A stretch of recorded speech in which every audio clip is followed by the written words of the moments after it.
Hello, everybody. This is Dave the drummer. Welcome to Drum Rolls, where we let the dice decide our drums. The first roll is a d20, which will decide how many pieces the kit will be. 14 pieces. Okay, our first category will be a 10, an auxiliary piece. Number 2 will be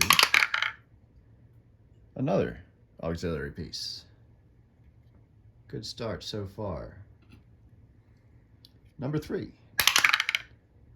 category 3, a rack tom.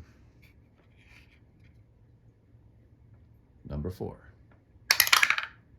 category 6, a ride cymbal.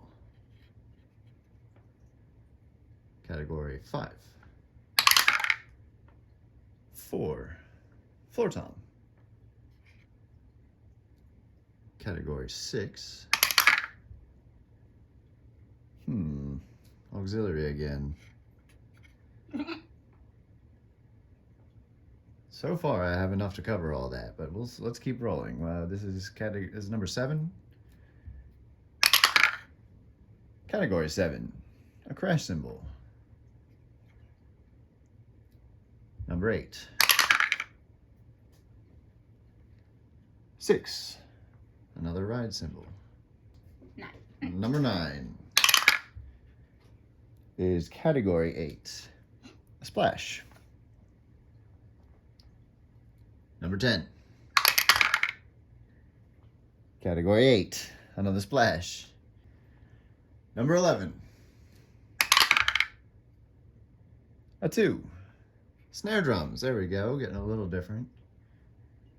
Number 12,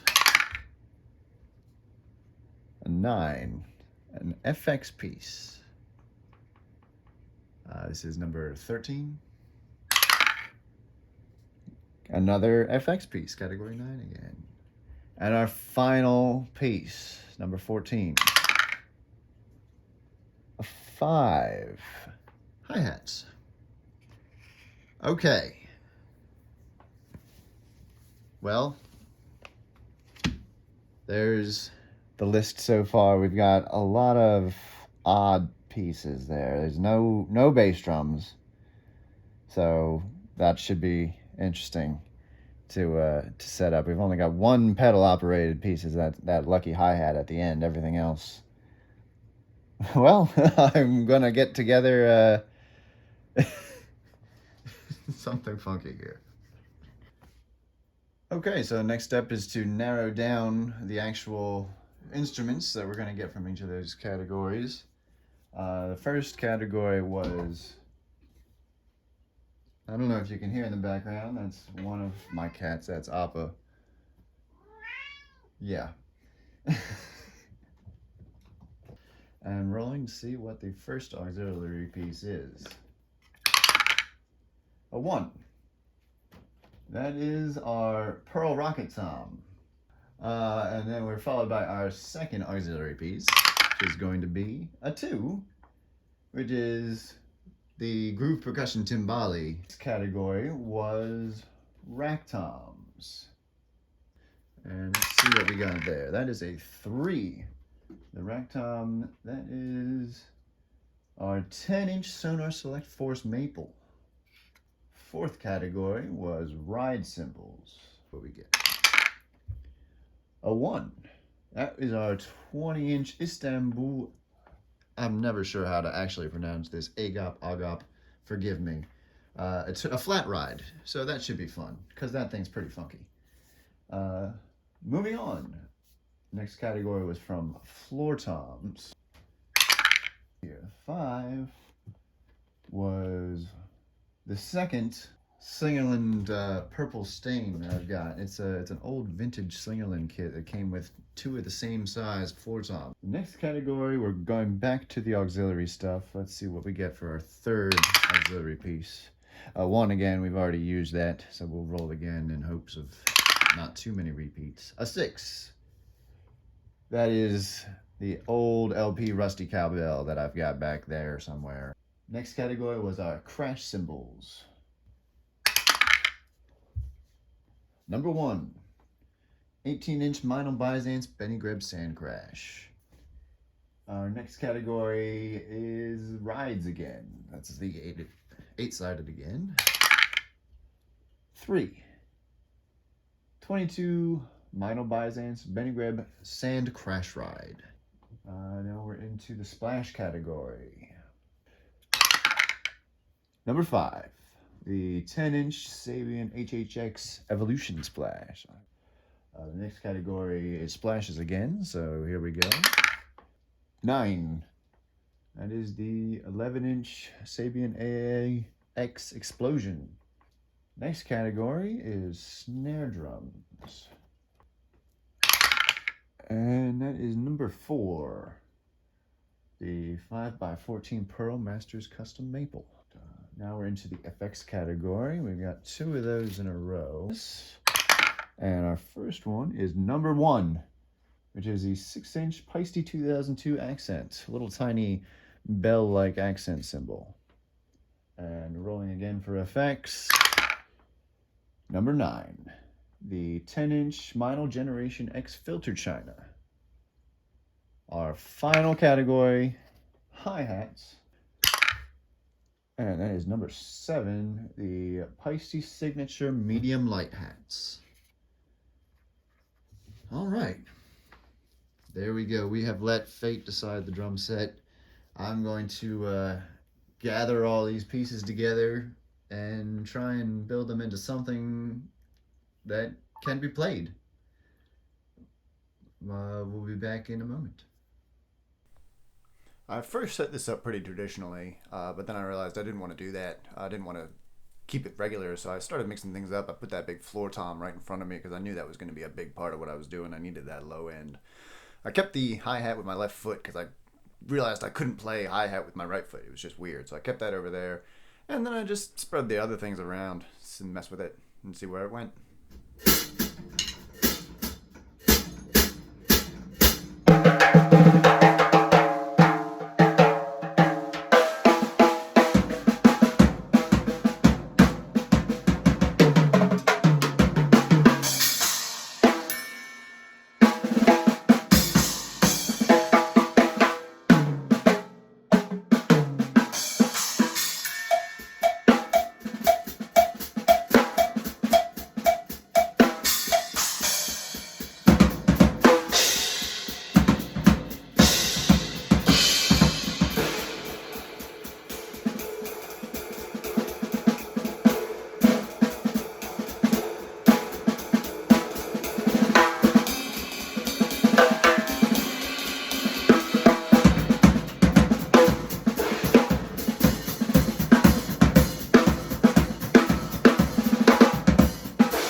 It was weird sitting down at a kit with no kick drum pedal. I didn't have a place to put my foot.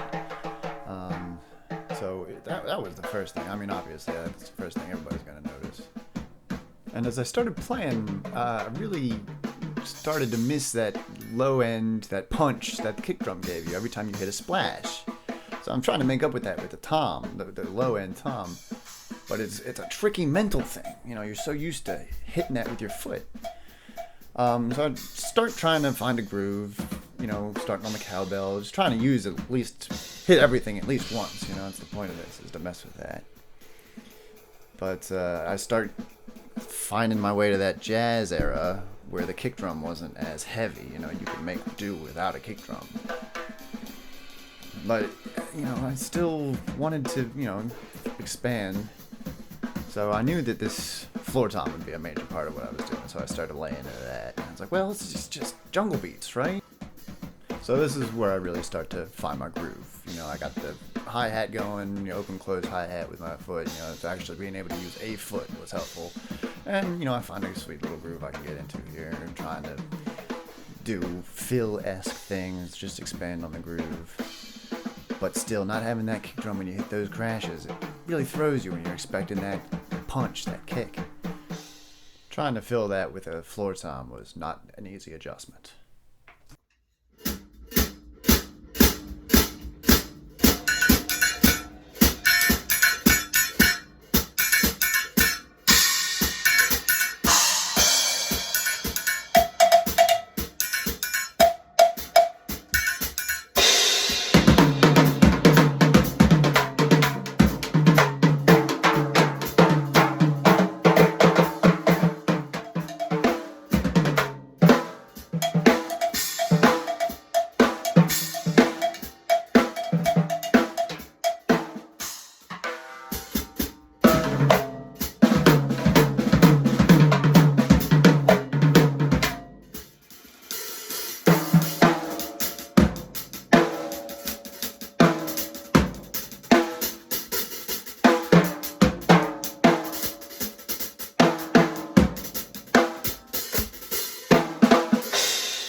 Well, everybody, there you have it. The first random drum set cobbled together by chance and attempted to be played by your humble host, Dave the Drummer.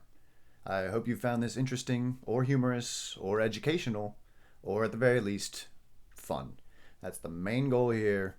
Try and have some fun. I've got a lot more gear to Frankenstein together, and I can't guarantee anything but maybe more cat cameos.